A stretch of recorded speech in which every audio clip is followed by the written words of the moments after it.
Good evening, everyone. I'm Dr. Nelson, physical therapist checking in. Today, I want to talk about Damian Lillard, the guard from Milwaukee Bucks, All-Star, first ballot Hall of Famer. He recently sustained a deep vein thrombosis in his lower right extremity, and reports have come back stating that he should be returning in the next 2 weeks. But how? How is this even possible? This is what today's episode is about. First and foremost, deep vein thrombosis. Deep mean deep within the leg.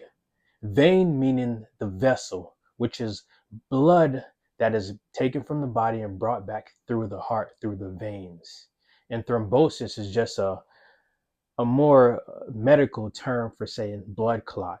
So this is what Damian Lillard sustained. He sustained a deep vein thrombosis, something similar to Victor Wembanyama's upper extremity deep vein thrombosis a couple weeks, maybe a month or so ago.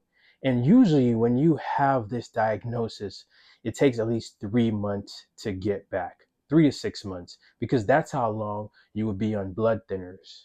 So the blood thinners that goes and you take, what happened is breaks down the blood clot to make sure the blood is flowing properly again. And that's usually how long it takes, at least 3 months.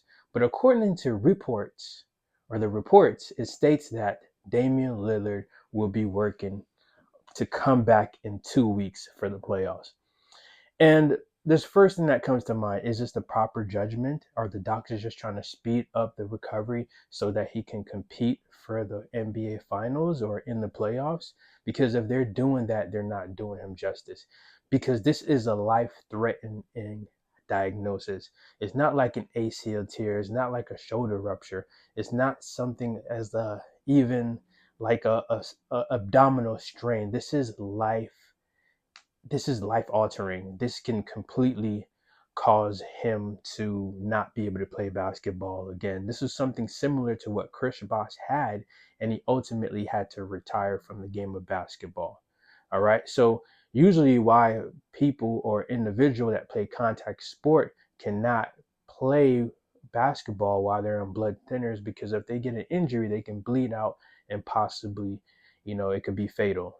So with deep vein thrombosis, it's not necessarily the clot in the leg that's the issue. It's the fact that the clot can emboli, or it can travel all the way up the vein, back to the heart and into the lungs. And that is what we call a pulmonary embolism. And when you have a pulmonary embolism, it could be fatal because that emboli that travels up, that